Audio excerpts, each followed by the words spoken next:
faut achever l'euro. Évidemment, vous avez tous compris qu'il s'agit d'un jeu de mots. Il faut le parachever, ou si on n'arrive pas à le parachever, il faut l'achever. Parce que la façon dont on considère l'euro, qui vient donc de fêter ses 20 ans le 1er janvier 2019, puisqu'il a été lancé le 1er janvier 1999, même si l'euro fiduciaire est apparu 3 ans plus tard, mais pour les marchés, c'est le 1er janvier 1999, l'anniversaire vient d'avoir lieu. Pourquoi est-ce qu'il faut l'achever? Parce que l'euro, dès le départ, n'a pas été conçu comme un projet uniquement économique et financier, mais comme un projet politique. C'est-à-dire que l'euro devait entraîner un approfondissement de la construction communautaire, c'est-à-dire une fédération de l'Union européenne. Une monnaie sans État n'a pas de précédent. Aussi, Hans Tietmeyer, président de la Bundesbank, ont prévenu que ça ne pourrait pas durer. Il faudra un jour faire les efforts nécessaires pour aboutir à cette fédération de la zone euro. Techniquement, l'euro est une réussite. Quand même, faut le dire. Globalement, aujourd'hui, regardez le niveau des taux d'intérêt, c'était inimaginable en France. Il y a 25 ans, on connaissait des taux d'intérêt qui pouvaient parfois grimper jusqu'à 20%.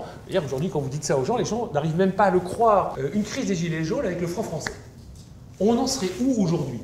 Les capitaux auraient évidemment fui la France, le franc aurait dégouliné, les taux d'intérêt auraient augmenté, l'économie française ralentirait, sans doute on serait déjà en récession. Regardez, les marchés ne se préoccupent plus de ce qui se passe à l'intérieur des États, alors qu'auparavant, il suffisait qu'un ministre sans existence particulière, genre Edmond Alfonderie, dise quelque chose le matin à la radio, se trompe de mots, pour qu'aussitôt les marchés attaquent le franc français. Je veux dire, c'est des choses qui ont totalement disparu. Les citoyens européens sont attachés à la construction communautaire. Et en même temps, comme dirait Emmanuel Macron, on voit partout les partis d'extrême droite, les partis souverainistes, les partis démagogiques, les partis populistes qui grimpent. Qui parfois arrivent au pouvoir, en Italie, mais c'est le cas aussi en Autriche, avec le FPE, qui est un parti d'extrême droite, vraiment d'extrême droite. Vous voyez des partis souverainistes, totalement anti-européens, qui marquent des points et qui se rapprochent très dangereusement du pouvoir. Et donc, qu'est-ce qu'ont fait tous ces partis depuis le Brexit, depuis juin 2016 à peu près?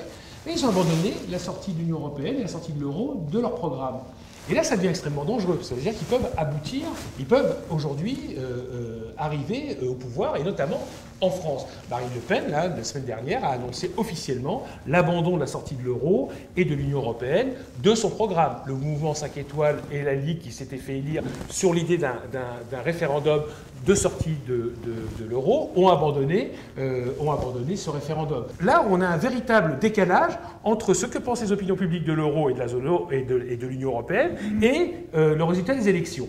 Et c'est quand même, ça pose un problème existentiel à la construction communautaire. La montée du vote populiste, c'est lié à, c'est une sorte de cri d'alarme, un cri de colère des peuples qui se rendent compte de plus en plus que la décision leur échappe, que le contrôle démocratique leur échappe. On a ce sentiment, et moi-même qui suis un fédéraliste convaincu, j'ai ce sentiment de plus en plus que toutes les décisions m'échappent. C'est-à-dire qu'aujourd'hui, c'est un certain nombre d'eurocrates à la Commission, des ministres des Finances qui sont absolument ravis de siéger à huis clos, en secret, selon des procédures absolument inconnues au sein de l'Eurogroupe, qui prennent des décisions qui vont ensuite s'imposer à nos États et à nos parlements, sans en rendre compte à des représentations nationales. Tout le monde est très content de la façon dont ça fonctionne.